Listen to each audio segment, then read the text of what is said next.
kita untuk menyembah Tuhan. Nyanyikan sebuah pujian seperti Yesus, seperti Yesus.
Bersyukur Tuhan saat sore hari ini kami masih diberikan kesempatan untuk kami boleh menerima firman-Mu, dan biarlah Tuhan Yesus pada saat ini kami menyerahkan kehidupan kami, biar Tuhan yang akan bentuk sesuai dengan kehendak-Mu saja. Tuhan Yesus, urapi kami semua yang mendengarkan firman-Mu, agar kami boleh mendapat kekuatan yang baru pada saat sore hari ini.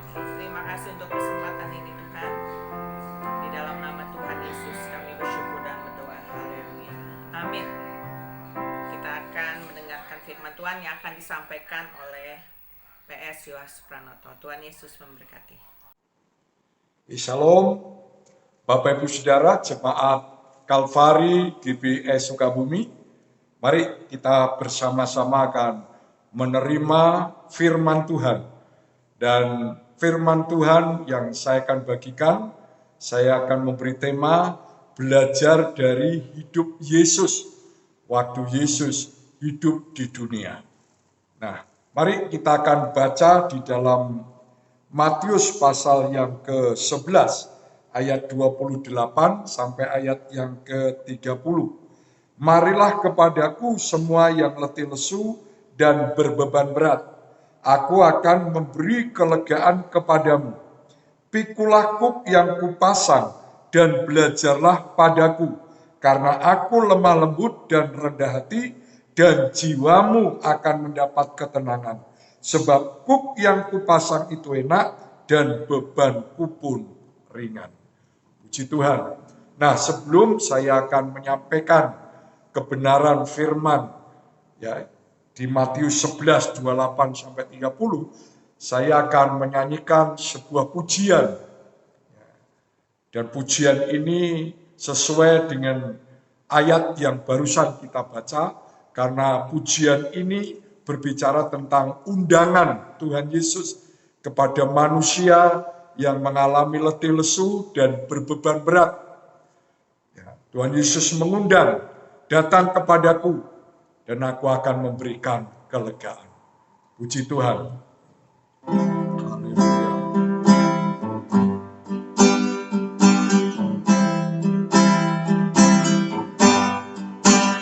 Marilah kepadaku mengerti, aku akan memberikan kelegaan. Mengapa engkau khawatirkan hatimu pun sedih? Aku akan memberikan kelegaan. Marilah, marilah kepadaku mengerti, aku akan memberikan kelegaan.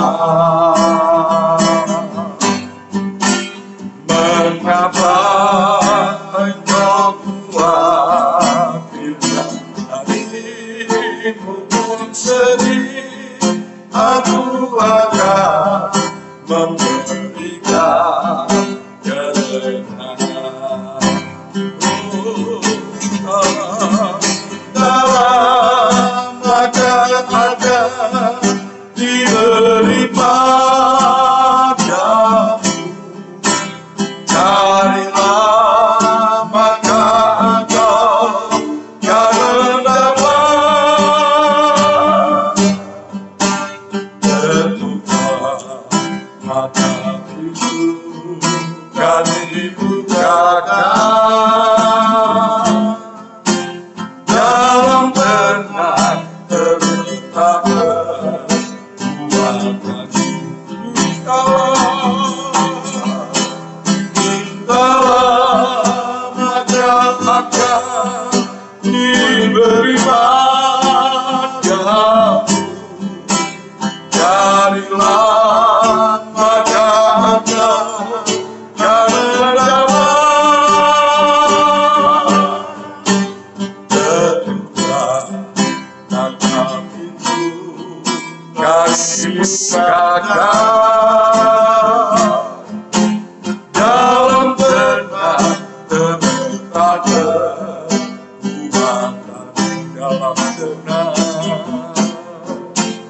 Dalam tenang terletak kekuatan. Dalam tenang terletak kekuatanmu.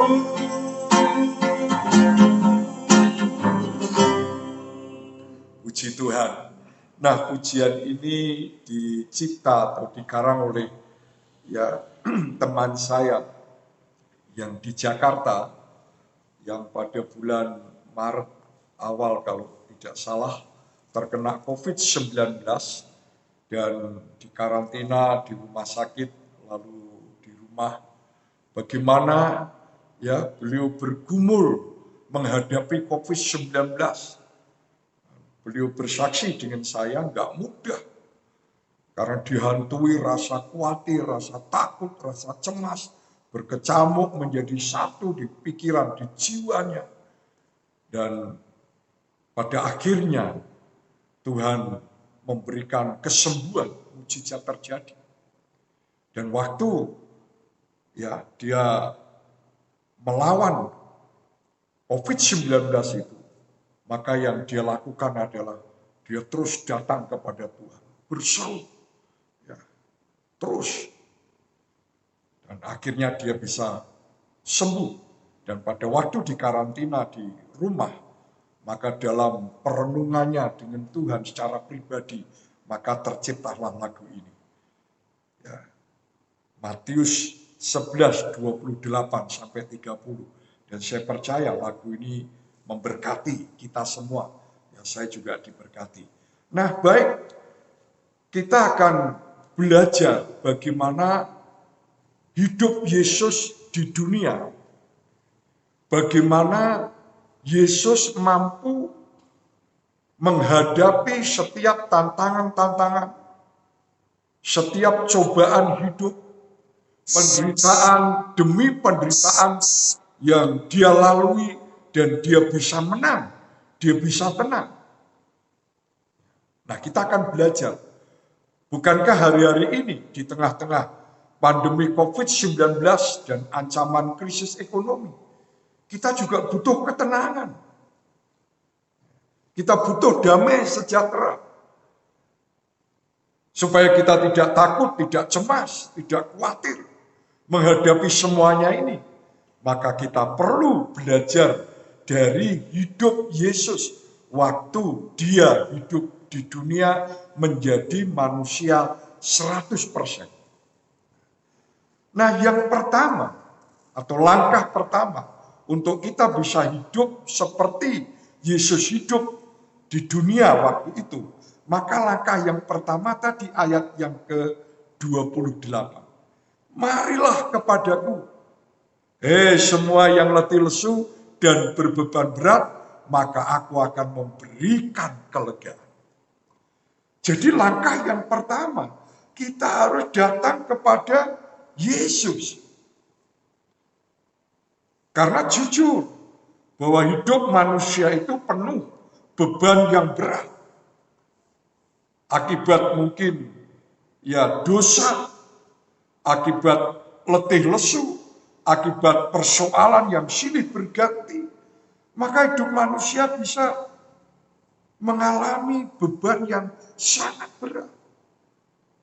Dan bagaimana supaya kita bisa mendapatkan kelegaan dari semua beban berat yang kita hadapi? Apakah dunia bisa memberikan kelegaan? Apakah kekuatan manusia? Apakah mungkin harta benda, bahkan keuangan kita? Mungkin sebagian masalah-masalah yang dihadapi oleh manusia bisa diatasi oleh semua itu, semua yang ada di dunia. Tapi ada masalah-masalah, ada beban-beban berat seperti dosa, gak bisa diselesaikan dengan semua yang kita miliki, semua yang ada di dunia. Bahkan kekuatan manusia pun gak mampu. Dan itu hanya bisa diselesaikan waktu kita datang kepada Yesus. Menyerahkan hidup ini sepenuhnya. Disitulah Tuhan memberikan kelegaan.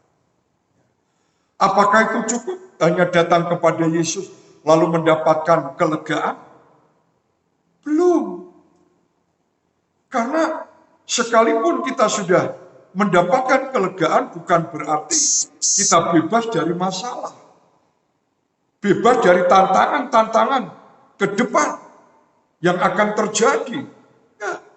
Masih ada banyak tantangan-tantangan ke depan, bahkan mungkin bisa lebih besar yang kita akan hadapi. Seperti hari-hari ini, kita juga sedang menghadapi tantangan atau badai yang besar. Pandemi COVID-19 dan krisis ekonomi ini. Ini tantangan yang besar. Nah, kita nggak hanya cukup hanya datang kepada Yesus, tapi kita akan masuk langkah yang kedua, yaitu langkah lebih dalam lagi, yaitu apa? Belajar dari hidupnya Tuhan Yesus. Nah, kalau dikatakan belajar Ya, atau kata belajar itu berarti kita harus jadi murid. Karena murid itu pasti mau belajar dan mau diajar. Itu murid. Nah, belajar dari hidupnya Tuhan Yesus.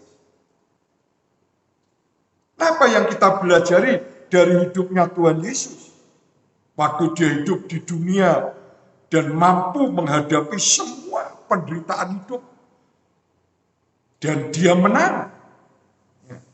Ternyata yang perlu kita pelajari dari hidupnya Tuhan Yesus waktu ada di dunia, hidup sebagai manusia 100%, adalah kelemah lembutan dan kerendahan hatinya. Wow, ini gak mudah kita belajar dari dua sifat ini. Karena dua sifat ini memerlukan harga bayar yang cukup mahal dari hidup ini. Karena kecenderungan hidup manusia adalah ya tinggi hati, sombong. Merasa diri bisa, merasa diri mampu. Kuat. Bagaimana bisa suruh lemah lembut dan rendah hati? Gak mudah. Tapi mau tidak mau. Kalau kita mau menang, menghadapi semua badai hidup, dan kita mau hidup tetap tenang di tengah-tengah badai kehidupan, mau tidak mau, kita harus belajar dari kehidupan Tuhan Yesus. Karena kalau kita sudah belajar dari dua hal ini, maka tadi dikatakan ayat yang berikutnya, ya, yaitu ayat yang ke-29, maka jiwamu akan mendapat ketenangan. Nah, bagaimana Bapak Ibu Saudara dan saya memulai menjadi murid belajar dari hidupnya Tuhan Yesus? Menghidupi hidupnya Tuhan Yesus. Maka yang pertama kita harus pikul kuk Tuhan. Apa itu kuk Tuhan? Nah, ya saya dapatkan adalah kuk Tuhan ini bicara tentang hukum yang baru. Karena ada hukum yang lama, hukum Taurat. Setelah kita ada di dalam Tuhan Yesus, kita tidak lagi ya melakukan atau ada di bawah hukum Taurat. Tapi kita ada di bawah hukum yang baru. Hukum yang baru adalah hukum kasih. Hukum kasih karunia. Yaitu apa? Mengasihi Tuhan Allahmu dengan segenap hati, segenap jiwa, segenap akal budi dan kekuatan kita. Lalu mengasihi sesama manusia seperti dirimu sendiri. Nah, hukum ini harus kita pakai dalam kita belajar atau menghidupi kehidupan Yesus. Ya. Waktu Tuhan Yesus hidup di dunia. Yaitu lemah lembut dan rendah hati. Karena kalau kita tidak memakai hukum kasih ini, sulit. Untuk kita bisa lemah lembut dan rendah hati. Hanya orang yang punya kasih. Hidup di dalam kasih. Berjalan dalam kasih Allah. Yaitu mengasihi Tuhan dan sesamanya. Maka orang itulah yang mampu bisa hidup rendah hati dan lemah lembut. Nah, sebenarnya apa sih definisi lemah lembut dan rendah hati? Ya, ini juga saya dapatkan dalam perenungan saya dan saya banyak mengalami. Ternyata lemah lembut dan rendah hati itu adalah kita rela atau berani melepaskan hak-hak kita. Artinya kita tidak lagi mempertahankan hak-hak kita sekalipun itu menjadi hak kita. Ada tuntutan-tuntutan hak yang harus dipenuhi. Dan itu menjadi hak kita. Dan kalau kita ingin lemah lembut dan rendah hati, kita harus rela dan berani melepaskan hak-hak itu. Contohnya seperti Tuhan Yesus. Dia punya hak, dikatakan dia juga Allah, dia Tuhan. Punya singgasana yang penuh dengan kemuliaan. Dia pencipta langit dan bumi dengan segala isinya. Dia Allah yang luar biasa. Allah yang dahsyat. Tuhan yang penuh kuasa. Tapi dia rela melepaskan hak-hak itu demi untuk mengasihi manusia yang berdosa. Supaya manusia itu diampuni dosanya dan diselamatkan. Tuhan Yesus juga melepaskan hak, yaitu hak pembalasan.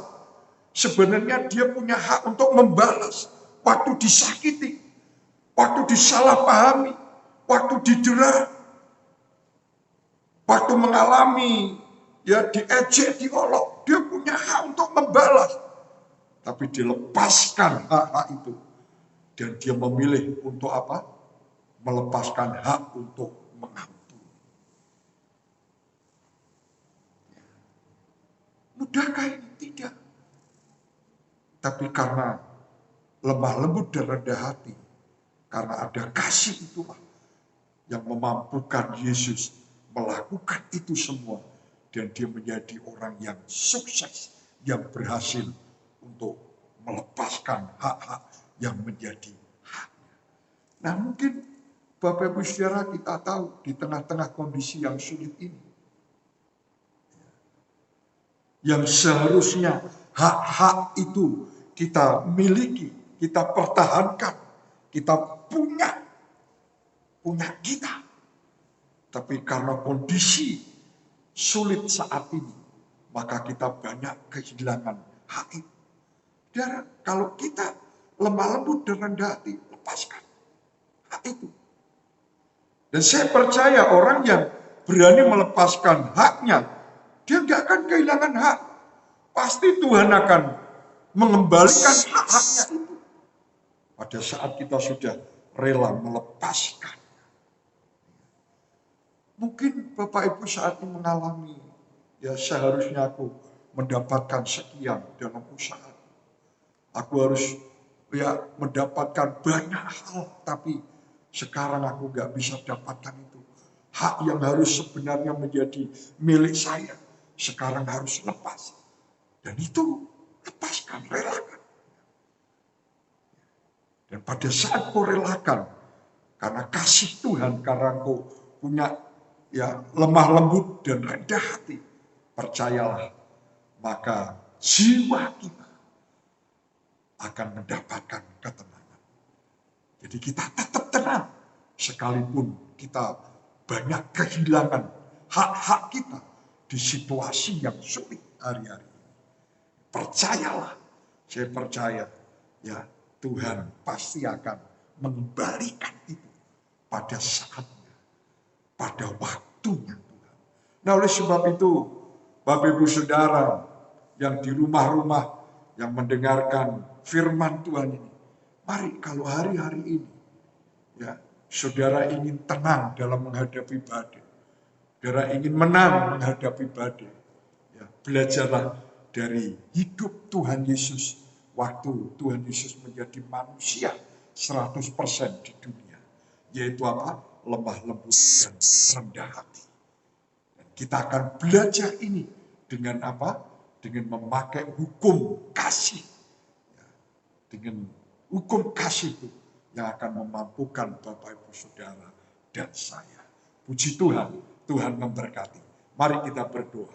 Bapak Ibu, kita akan sungguh-sungguh datang kepada Tuhan, memohon kepadanya supaya firman ini akan menjadi perenungan kita dan kita akan sama-sama melakukannya.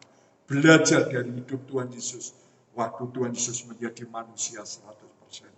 Tuhan berkati semua kami yang mendengar, yang menerimanya. Biarlah hari-hari ini kami butuh ketenangan, butuh kedamaian. Dan itu hanya dapat kami nikmati kalau kami belajar dari hidup-Mu yaitu lemah lembut dan rendah hati. Dan untuk kami bisa lemah lembut dan rendah hati, biar kami terus hidup di dalam kasih Tuhan, yaitu mengasihi Engkau dan juga mengasihi sesama kami. Terima kasih, berkati kami semua, jaga lindungi semua umat-Mu, anak-anak-Mu, jemaat-Mu, ya, semua dalam perlindungan Tuhan. Dan berkati semua kebutuhannya. Tidak ada satupun mereka yang menghadapi kekurangan, tapi dilimpahi berkat yang luar biasa. Di dalam nama Tuhan Yesus Kristus, kami sudah berdoa dan bersyukur. Semua yang menerima firman Tuhan dan diberkati, sama-sama katakan, amin. Tuhan memberkati.